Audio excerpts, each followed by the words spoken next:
Hello students, welcome to Maths Pathshala. Today we will solve this beautiful problem of permutation and combination, जिसका basic theme क्या है कि हमारे पास 8 chairs हैं जो कि दो रो के अक्रॉस लगी हुई हैं। तो एक रो में 4 चेयर एंड दूसरी रो में भी 4 चेयर, और हमें इन 8 चेयर्स पे 4 कपल्स को बैठाना है, और हमें इस तरीके से बैठाना है कि जो हमारा सीटिंग अरेंजमेंट हो उसमें कोई भी कपल वर्टिकली एडजेसेंट ना हो। तो से हमारे पास ये 4 कपल्स हैं, man one women one, man two women two, man three women three and man four women four. और इस तरीके से कुछ हमारी 4 चेयर्स लगी हुई हैं, 1 2 3 4 यहाँ पर, और 1 2 3 4 यहाँ पर। तो हम क्या चाहते हैं या फिर हम क्या नहीं चाहते हैं कि जैसे मान लीजिए मैन वन यहाँ पर बैठा है, तो इसकी बेटर हाफ, इसकी वाइफ यहाँ ना बैठी हो, वर्टिकली एडजेसेंट नहीं होना, या फिर हम लोग बोल सकते हैं कि किसी भी कपल को सेम कॉलम के अलोंग नहीं होना है। ठीक, तो अब इस प्रॉब्लम को हम लोग कैसे अप्रोच करें? एक तरीका है कि आप इंक्लूजन एक्सक्लूजन से इसको ट्राई कर सकते हो, जिसका सोल्यूशन बढ़िया है, बट मैं इंक्लूजन एक्सक्लूजन से इसको सॉल्व नहीं करूंगा। बट फिर भी अगर आप कमेंट सेक्शन में शेयर करना चाहते हो तो बिल्कुल शेयर करना। तो इंक्लूजन एक्सक्लूजन में हम लोग क्या करेंगे, हम लोग टोटल केसेस लिख लेंगे। टोटल केसेस यानी कि 8 फैक्टोरियल। फिर माइनस करेंगे वो केसेस जिसमें at least one couple vertically adjacent है। फिर प्लस करेंगे वो केसेस जिसमें एटलीस्ट 2 कपल्स वर्टिकली एडजेसेंट है।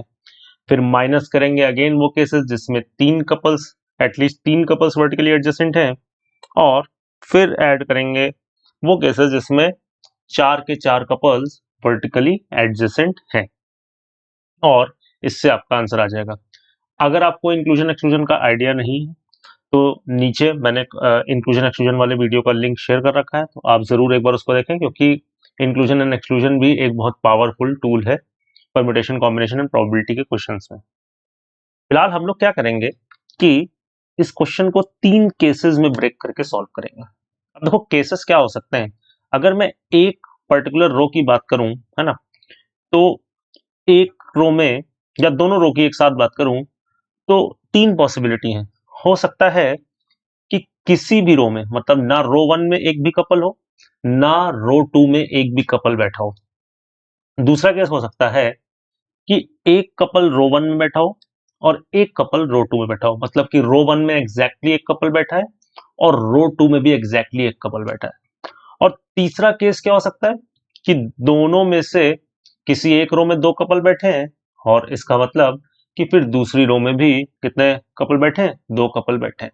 ठीक, तो हम 3 केसेस में ब्रेक करेंगे। तो सबसे पहला केस जो हम लोग डिस्कस करेंगे उसमें दोनों ही रो में ना रो वन में कोई कपल बैठा है, ना रो टू में कोई कपल बैठा है। तो सबसे पहले हम लोग इस केस की तरफ बढ़ते हैं।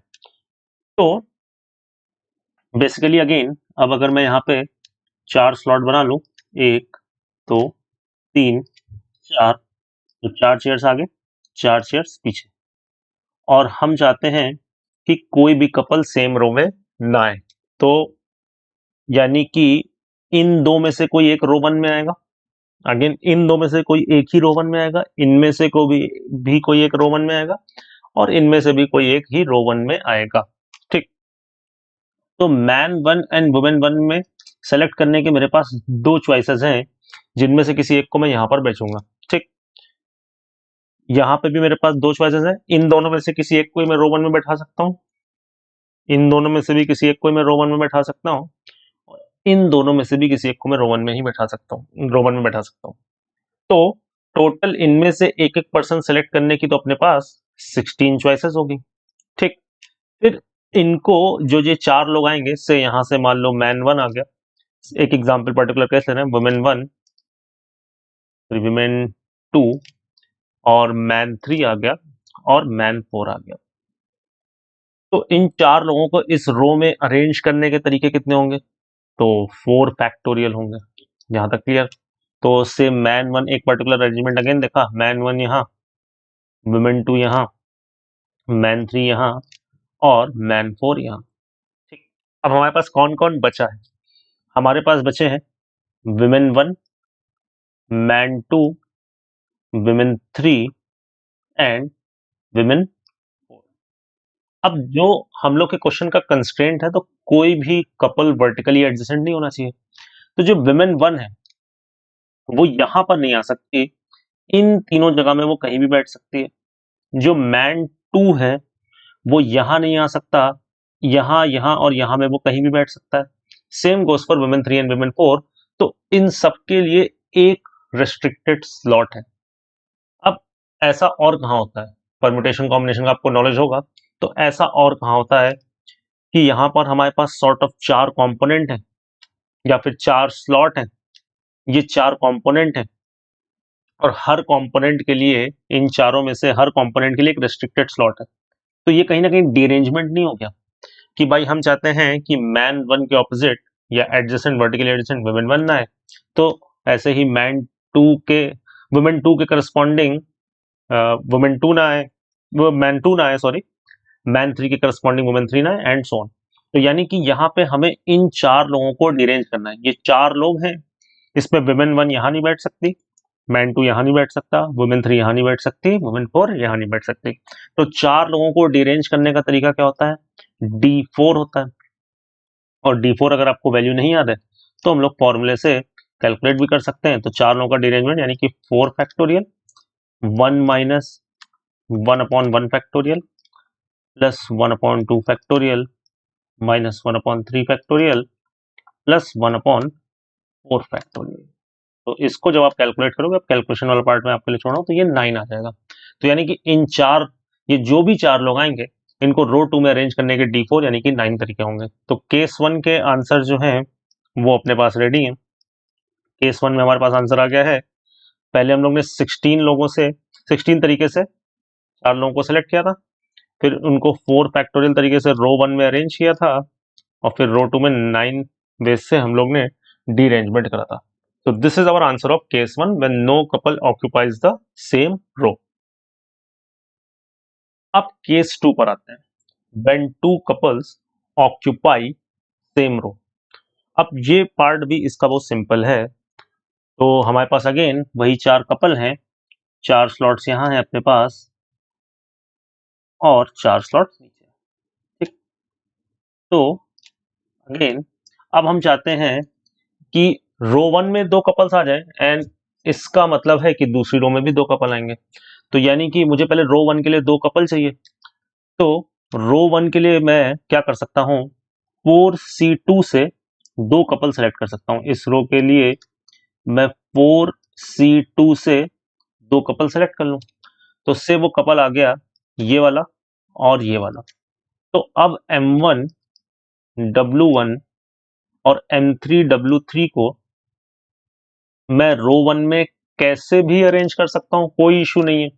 क्योंकि जैसे मैन 1 है तो वुमेन 1 उसके साथ है, तो उसके बगल में तो हो ही सकती ना, वर्टिकली एडजेसेंट नहीं होना। तो ये 4 लोग कैसे भी हैं, ना मैन 1 की वुमेन वर्टिकली एडजेसेंट होगी, ना मैन 3 की वुमेन वर्टिकली एडजेसेंट होगी, और ऐसी ना वुमेन 1 का मैन वर्टिकली एडजेसेंट होगा, एंड सो ऑन। तो इन 4 लोगों को कैसे भी अरेंज करें, कोई इशू नहीं है। तो ये अरेंजमेंट कितने हो गए, 4 फैक्टोरियल। अब बचे ये लोग, है ना, ये वाला कपल बचा और ये वाला कपल बचा। तो ये भी लोग कैसे भी अरेंज हो, डजेंट मैटर। क्यों, आपको समझ में आ ही रहा होगा, क्योंकि मैन 2 के रो में ही वुमेन 2 आ रही है। इशू तो तब होता ना जब मैन 2 यहां होता, वुमेन 2 को दूसरी रो में अरेंज करना होता। तो यहां ऐसा कोई इशू नहीं है। तो इनको भी अरेंज करने के तरीके कितने, 4 फैक्टोरियल। तो केस 2 का भी अपना आंसर बड़ी आसानी से आ गया। केस 2 इनफैक्ट सबसे इजी है। तो केस 2 से अपने को आंसर मिला 4C2 into 4 factorial into 4 factorial. I hope यहां तक की बात क्लियर होगी। अब केस 3 है basically when each row contains exactly 1 couple. ये कंप्लीट नहीं लिखा हुआ है, when each row contains exactly 1 couple. इस केस को हम लोग सोचते हैं कैसे हम लोग सॉल्व कर सकते हैं। पहले तो हम लोग रो 1 का मामला सेट करेंगे। तो हमें रो 1 में इन 4 में से कोई एक ही कपल चाहिए। तो क्योंकि एक कपल इस रो में आएगा, एक कपल इस रो में आएगा, बाकी यहाँ पे जो दो लोग आएंगे वो नॉन कपल होंगे और यहाँ पे भी जो दो लोग आएंगे वो नॉन कपल होंगे। तो मतलब जैसे ये जो भी पर्सन आएगा इसके बेटर हाफ कहीं इस रो में होगी और दूसरा जो यहाँ पर आएगा उसका बेटर हाफ कहीं इस रो में होगा। ठीक, तो पहले तो हमें रो वन के लिए, पहले रो वन का हम लोग पूरा काम करते हैं। तो रो वन के लिए हमें क्या क्या जरूरत है? तो रो वन के लिए हमें एक कपल चाहिए। एक एक कपल चाहिए। तो एक कपल सेलेक्ट करने के तरीके तो रो वन के लिए कितने हैं? 4C1। लेकिन रो वन में हमें और क्या चाहिए? रो वन में हमें 2 पीपल और चाहिए जो कि कपल ना हो, 2 पीपल नॉन कपल। तो इसको सोचते हैं कि हम कैसे सेलेक्ट कर सकते हैं। तो टोटल 8 लोग थे, उसमें 4C1 से एक कपल सेलेक्ट कर लिया तो वो तो हमारे पास आ गया ऑलरेडी। ठीक, तो अब कितने लोग बचे? 6 लोग। हमें दो और लोग चाहिए। तो मैंने क्या किया कि 6C2 से दो लोग सेलेक्ट कर लिए। ठीक, लेकिन 6C2 में मैं 3 केसेस घटा दूंगा। 3 केसेस कौन से हटा दूंगा? क्योंकि जैसे मान लो कि 4C1 से हम लोग ने M1 W1 को सेलेक्ट कर लिया। ठीक, एक कपल आ गया। अब बचे ये 3 लोग, ये 6 लोग या 3 कपल। तो मैं इन 6 लोगों में से 2 लोग सेलेक्ट कर रहा हूं, लेकिन उसमें 3 ये भी केस आ जाएंगे जब वो 2 लोग मैन 2 वुमेन 2 रहे होंगे, या फिर वो 2 लोग मैन 3 वुमेन 3 रहे होंगे, या फिर वो 2 लोग मैन 4 और वुमेन 4 रहे होंगे। ठीक, तो वो 3 केसेस हटा दिए। तो 6C2 आ गया 15 माइनस 3 12। तो 12 तरीके से जो बचे 6 लोग थे उसमें 12 तरीके से मैं 2 नॉन कपल लोग सेलेक्ट कर सकता हूं। तो रो वन के लिए अपने पास टोटल कितने अरेंजमेंट्स है? 4C1 से हम लोगों ने एक कपल सेलेक्ट किया था पहली बात। तो फिर 12 तरीके से 2 नॉन कपल लोग सेलेक्ट किए हैं। फिर 4 फैक्टोरियल से उन लोगों को हम लोग ने अरेंज किया है। ठीक, तो रो वन का तो अपना जो काम है वो हो गया। अब हम लोग बात को ऐसे समझते हैं कि जैसे मान लो मैन 1 और वुमेन 1 यहां पर आ गया, यहां पे मैन 3 आ गया और यहां पे वुमेन 4 आ गई। अब 4 लोग हमारे पास बचे हैं। अब इन 4 लोगों पर अब हम रो 2 का काम करने जा रहे हैं। तो इन अच्छा देखो, मैं यहाँ पे भी चाहूं तो इंक्लूजन एक्सक्लूजन थोड़ा बहुत यूज कर सकता हूँ, बट मैं उसके बिना ही सॉल्व करूंगा कि इंक्लूजन एक्सक्लूजन के बिना ही हम पूरा क्वेश्चन सॉल्व करें। तो ये अभी अपनी थीम है और इंक्लूजन एक्सक्लूजन से अगेन जैसा मैंने वीडियो के स्टार्टिंग में बोला था आप सॉल्व कर सकते हैं। देखो, रो 2 के टोटल अरेंजमेंट तो 4 फैक्टोरियल होंगे, लेकिन अब इन 4 फैक्टोरियल अरेंजमेंट में वो भी अरेंजमेंट आया होगा जब M3 के नीचे W3 और W4 के नीचे M4 रहा होगा। तो हमें सोचना है कि ऐसे कितने अरेंजमेंट होंगे 4 फैक्टोरियल से उनको हटा दें। तो पहले हम वो वाले केसेस हटाते हैं जब M3 के नीचे W3 और W4 के नीचे M4 आ गया होगा। तो ऐसे हम लोग सोचें टोटल कितने अरेंजमेंट होंगे इन 4 फैक्टोरियल अरेंजमेंट में। ऐसे कितने अरेंजमेंट होंगे जिसमें M3 के नीचे W3 और W4 के नीचे M4, क्योंकि ये अनफेवरेबल है तो उनको हटाना है। तो देखो ऐसे टोटल 2 अरेंजमेंट होंगे। ये दोनों तो फिक्स है, लेकिन अब जो एक कपल यहाँ पे बचा है M2 W2, तो उसकी पोजीशन ये भी हो सकती है M2 W2, या फिर ऐसा भी हो सकता है, ये तो कहीं भी आ सकता है ना, ये तो कपल है, वर्टिकली एडजेसेंट होने नहीं वाले, W2 M2। लेकिन ये देखो एक केस बना M2 W2 W3 M4 W2 M2 W3 M4। ये दोनों ही केसेस अनफेवरेबल है क्योंकि इसमें 2 कपल वर्टिकली एडजेसेंट है। तो एक तो ये केस हटा दिया। ठीक, उसके बाद एक केस ऐसा भी तो हो सकता है जिसमें इन दोनों कपल्स में से एग्जैक्टली एक कपल ही वर्टिकली एडजेसेंट हो। तो वो वाले केसेस सोचते हैं कितने होंगे? तो माइनस।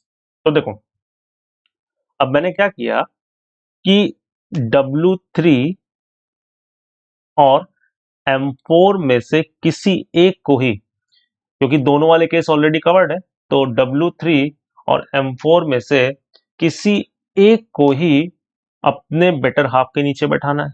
तो वो कौन होगा? तो वो से W3 होगा, तो या फिर M4 भी हो सकता है, लेकिन टोटल ऑप्शन अगेन कितने हैं आपके पास, 2C1। तो 2C1 से हम लोग इनमें से किसी एक को सेलेक्ट करेंगे और अपने बेटर हाफ के वर्टिकली एडजेसेंट बैठा देंगे। तो मान लो हम लोगों ने W3 को यहां पर बैठा दिया, ठीक। अब चूंकि हम एग्जैक्टली एक कोई बैठा रहे हैं, तो जो M4 बचेगा उसको हम W4 के नीचे नहीं बैठा सकते, क्योंकि वो केस ऑलरेडी हम लोग सब्ट्रैक्ट कर चुके हैं। तो M4 के पास कितनी चॉइसेस है, M4 या तो यहां आएगा या M4 यहां आएगा। तो M4 के पास दो चॉइसेस है।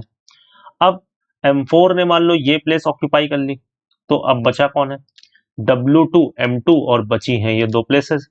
ये कहीं भी आ जाए, इनको कोई दिक्कत नहीं, ये कपल है। तो इन दो प्लेसेस पे इन दो कपल को अरेंज करने का तरीका 2 फैक्टोरियल। बेसिकली इसको अगर हम लोग कैलकुलेट करें तो 24 माइनस 2 माइनस 8, जो कि आ जाएगा 14। तो रो 2 में टोटल 14 अरेंजमेंट पॉसिबल होंगे, जिसमें कोई भी दो 14 अरेंजमेंट पॉसिबल होंगे, जिससे ओवरऑल M3 के नीचे W3 नहीं आएगा और W4 के नीचे M4 भी नहीं आएगा, या फिर टोटल 14 अरेंजमेंट होंगे जिससे कोई भी कपल वर्टिकली एडजेसेंट नहीं होगा। तो केस 3 का अपना कंप्लीट आंसर क्या हो गया, तो यहाँ पे थोड़ी सी जगह है, यहाँ पे लिख लेते हैं। तो 4C1 यानी कि 4 हो जाएगा वो, 4 इंटू 12 इंटू 4 फैक्टोरियल इंटू 14। ठीक है, अगेन अगर केस 3 में आपको डाउट हो तो आप वीडियो को पीछे रिवाइंड कर सकते हो, या फिर एक बार मैं फिर से बता दे रहा हूं। इस केस में हमें एक रो में एक कपल और दूसरी रो में एक कपल चाहिए था, बाकी जो दोनों रो में बचे दो लोग हैं वो नॉन कपल होने चाहिए थे। तो 4C1 से हम लोग ने एक कपल सेलेक्ट किया, M1W1 आ गया। अब हमें इस रो के बचे दो लोग नॉन कपल चाहिए थे, तो उसके लिए हम लोग ने बचे 6 लोगों में से दो लोग सेलेक्ट किए, लेकिन वो 3 केसेस हटा दिए जहां पे वो दो लोग कपल वाले लोग आ गए होंगे, तो 12 केसेस आए थे। और फिर जब 4 लोग आ जाएंगे, ये कपल ये नॉन कपल, तो उनको अरेंज करने का तरीका 4 फैक्टोरियल। तो अब हमें ध्यान रखना है कि जो नॉन कपल वाले लोग हैं, रो 2 में इनके जो स्पाउस होने चाहिए, इनके बेटर हाफ जो है वो वर्टिकली एडजेसेंट ना हो, ठीक।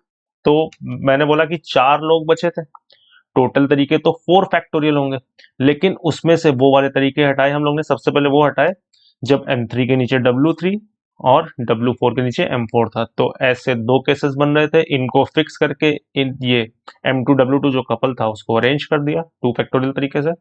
फिर वो तरीके हटाए जिनमें एग्जैक्टली एक कपल वर्टिकली एडजेसेंट था, तो वो कौन सा होगा, तो इन दोनों में से 2C1 से किसी एक को सेलेक्ट किया, ठीक। उसको तो वही बैठा दिया, मतलब अपने बेटर हाफ के वर्टिकली एडजेसेंट बैठा दिया। जैसे 2C1 से मान लो W3 आया, तो उसको M3 के नीचे बैठा दिया। अब जो M4 है वो W4 के नीचे नहीं आ सकता, क्योंकि एग्जैक्टली एक को ही वर्टिकली अलाइन कराना था। तो M4 के लिए ये दो ऑप्शन थे, तो M4 को मान लो यहां बैठा दिया। अब W2 M2 के लिए ये दो ऑप्शन खुले, इन दो जगह इनको अरेंज कर दिया। तो ये आ गया अपना केस 3 का आंसर। तो अब केस 1, केस 2 और केस 3 हम सबके आंसर्स को ऐड कर देंगे, तो इसका आंसर आ जाएगा 23040। तो आई होप ये पूरा सोल्यूशन आपको अच्छे से क्लियर होगा। अगेन अगर आप रिक्वेस्ट करोगे तो मैं इंक्लूजन एक्सक्लूजन से भी इसका पूरा सोल्यूशन आपको अपलोड कर दूंगा, बट अगर आपके दिमाग में इसका कोई और भी सोल्यूशन आ रहा हो तो प्लीज कमेंट करेंगे। Thank you very much.